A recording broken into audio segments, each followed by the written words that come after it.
फातिमा की रानी माँ, प्रभु यीशु की माँ, आसरा तू ही है माँ।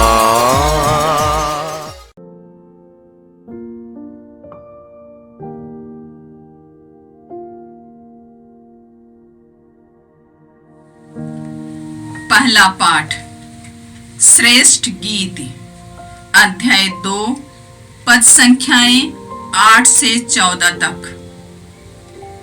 मैं अपने प्रियतम की आवाज सुन रही हूँ। वह पर्वतों पर उछलते कूदते पहाड़ियों को लांघते हुए आ रहा है। मेरा प्रियतम चिकोर के सदृश है अथवा तरुण मृग की तरह। वह हमारी दीवाल की ओट में खड़ा है। वह खिड़की से ताक रहा है। वह जाली में से झांक रहा है। मेरा प्रियतम बोल रहा है। वह मुझसे कहता है, प्रिय सुंदरी उठो, मेरे साथ चलो। सुनो, शीतकाल बीत गया है, वर्षा ऋतु समाप्त हो रही है। पृथ्वी पर फूल खिलने लगे, गीत गाने का समय आ गया और हमारे देश में कपोत की कुंजन सुनाई दे रही है। अंजीर के पेड़ में नए फल लगे हैं और दाखलताओं के फूल महकने लगे हैं। प्रिय सुंदरी उठो, मेरे साथ चलो। मेरी कपोती चट्टानों की दरारों में, पर्वतों की गुफाओं में छिपने वाली, मुझे अपना मुख दिखाओ, अपनी आवाज सुनने दो, क्योंकि तुम्हारा कंठ मधुर है और तुम्हारा मुख सुंदर है। यह प्रभु की वाणी है। ईश्वर को धन्यवाद। भजन अनुवाक्य। हे धर्मियों, प्रभु में आनंद मनाओ, उसके आदर में नया गीत गाओ। हे धर्मियों, प्रभु में आनंद मनाओ, उसके आदर में नया गीत गाओ। बीना बजाकर प्रभु का धन्यवाद करो, सारंगी पर उसका स्तुति गान करो। उसके आदर में नया गीत गाओ, मन लगाकर बीना बजाओ। अनुवाक्य। हे धर्मियों, प्रभु में आनंद मनाओ, उसके आदर में नया गीत गाओ। हे धर्मियों, प्रभु में आनंद मनाओ, उसके आदर में नया गीत गाओ। प्रभु की योजनाएं चिरस्थायी हैं, उसके उद्देश्य पीढ़ी दर पीढ़ी बने रहते हैं। धन्य है वे लोग जिनका ईश्वर प्रभु है, जिन्हें प्रभु ने अपनी प्रजा बना लिया है। अनुवाक्य। हे धर्मियों, प्रभु में आनंद मनाओ, उसके आदर में नया गीत गाओ। हे धर्मियों, प्रभु में आनंद मनाओ, उसके आदर में नया गीत गाओ। हम प्रभु की राह देखते रहते हैं, वही हमारा उद्धारक और रक्षक है। हम उसकी सेवा करते हुए आनंदित हैं और उसके पवित्र नाम पर भरोसा रखते हैं। अनुवाक्य। हे धर्मियों, प्रभु में आनंद मनाओ, उसके आदर में नया गीत गाओ। हे धर्मियों, प्रभु में आनंद मनाओ, उसके आदर में नया गीत गाओ। जय घोष। हालेलुया। हे इमानुएल, हमारे राजा और विधायक, हे हमारे प्रभु ईश्वर, हमें बचाने आने की कृपा कर। हालेलुया। प्रभु आप लोगों के साथ हो और आपकी आत्मा के साथ। संत लूकस के अनुसार प्रभु यीशु ख्रिस्त का पवित्र सुसमाचार। हे प्रभु तेरी महिमा हो। अध्याय 1 39 से 45। मरियम पहाड़ी प्रदेश में यूदा के एक नगर के लिए शीघ्रता से चल पड़ी। उसने जकरियस के घर में प्रवेश कर एलिजाबेथ का अभिवादन किया। ज्यों ही एलिजाबेथ ने मरियम का अभिवादन सुना, बच्चा उसके गर्भ में उछल पड़ा और एलिजाबेथ पवित्र आत्मा से परिपूर्ण हो गई। वह ऊंचे स्वर से बोल उठी, आप नारियों में धन्य है और धन्य है आपका गर्भ का फल। मुझे यह सौभाग्य कैसे प्राप्त हुआ कि मेरे प्रभु की माता मेरे पास आई, क्योंकि देखिए जो ही आपका प्रणाम मेरे कानों में पड़ा, बच्चा मेरे गर्भ में आनंद के मारे उछल पड़ा।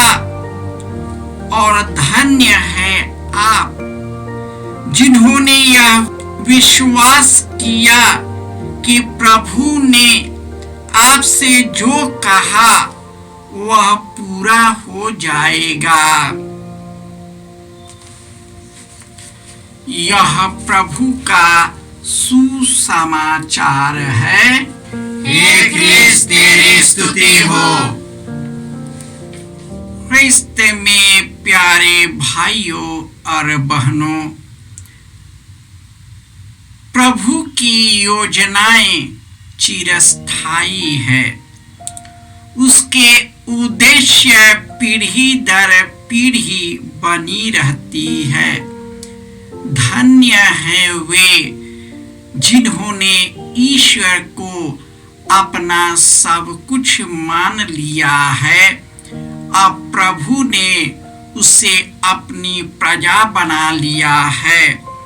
प्रभु उसका उद्धार करता है, उसका रक्षक बन जाता है और जो उसकी सेवा में आनंदित होते हैं, ईश्वर उनके मनोरथों को पूरा करता है।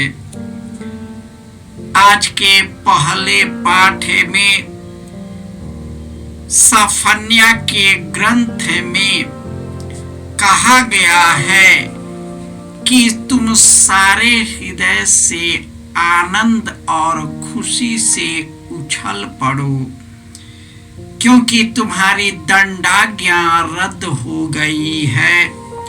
उन्होंने शत्रुओं को भगा दिया है, विपत्तियों से को दूर कर दिया है। डरो नहीं, हिम्मत मत हारो, प्रभु हमारे बीच में आ रहा है। वही प्रभु शांति, दया, करुणा और आत्मा से परिपूर्ण प्रभु हमारे हृदय में आ रहा है। हमारे पृथ्वी का उद्धार करने और न्याय करने आ रहा है। जो प्रभु को प्यार करते हैं उसके जीवन में बदलाव आता है। वह व्यक्ति अपने जीवन के दुखों से नहीं डरता, संकटों से नहीं डरता, क्योंकि ईश्वर इम्मानुएल बनकर हमारे जीवन में प्रवेश किया है। हम उसी के आगमन की तैयारी में हैं। मरियम एक पहाड़ी प्रदेश जाती है। एलिजाबेथ की सेवा में जाती है। वह खुशी और आनंद से जाती है, पूरे मन और हृदय से जाती है, क्योंकि वह ईश्वर को प्यार करती है। जब उसे ईश्वर का उद्देश्य मालूम हुआ, उन्होंने हाँ कहा और इस प्रकार उन्होंने मुक्तिदायी कार्य में अपना जीवन को समर्पित कर दिया। और ज्यों ही एलिजाबेथ ने मरियम का अभिवादन सुना, उसका बच्चा गर्भ में खुशी के मारे उछल पड़ा। जब हमारे जीवन में जब प्रिय परिवार के लोग कई दिनों के बाद आते हैं, हम उनका इंतजार करते हैं, तैयारियां करते हैं, सजाते हैं, ताकि उसका हम स्वागत कर सके। जब हम शादियों में देखते हैं, बारात आने के पहले घरों को सजाते हैं,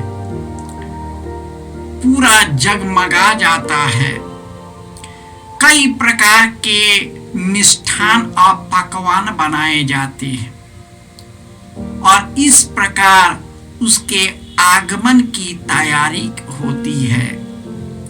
और जब वह आ जाता है तो खुशी के मारे लोग नाचने गाने लगते हैं। वह प्रभु कितना महान है जो हमारे बीच हमारा कल्याण करने आ रहे हैं। हमें खुशी और आनंद से मरियम के जैसे उछलते हुए उनके आगमन की तैयारी करनी है। जिस प्रकार एलिजाबेथ पवित्र आत्मा से परिपूर्ण होकर मरियम को जान लेती है, हम भी पवित्र आत्मा से परिपूर्ण होकर हम मुक्तिदाता यीशु जो हमारे जीवन में आने वाले हैं, उनकी तैयारी हम करते हैं। यह तभी संभव है जब हम पुनर्जीवित प्रभु यीशु से जुड़ जाते हैं, जो हमारे लिए जन्म लिए, हमारे लिए मर गए और हमारे लिए जी गए हैं। पुनर्जीवित होकर हमारे साथ रहते हैं और पवित्र आत्मा के कार्य के द्वारा अपनी महिमा हमारे और आपके द्वारा बिखेरता है। आइए संपूर्ण हृदय से खुशी और आनंद के साथ यीशु के आगमन की तैयारी करें, ताकि हमारे जीवन में आनंद और खुशी रहे और वही खुशी सदा हमारे जीवन में बनी रहे। हे प्रभु यीशु, जिस प्रकार मां मरियम तेरी आज्ञाओं का पालन की और मुक्तिदायी कार्य में सम्मिलित होकर एलिजाबेथ की सेवा के लिए तत्परता पूर्वक चल पड़ती है, खुशी और आनंद से, उसी प्रकार प्रभु हम एक दूसरे की सेवा में आनंद और खुशी से उछलते हुए अपने जीवन को समर्पित कर पाए, ताकि हे प्रभु यीशु तुझी से जुड़ करके हम तेरे आनंद में आनंदित रहे, सदा खुशहाल रहे और तेरी महिमा के भागी बन सके। जय यीशु। जय यीशु क्रिस्त में प्रिय भाई और बहनों, प्रभु यीशु ने हमें आदेश दिया है संसार के कोने कोने में जाकर सारी सृष्टि को सुसमाचार सुनाओ। सुसमाचार सुनने के लिए और सुनाने के लिए एक अच्छा मौका है।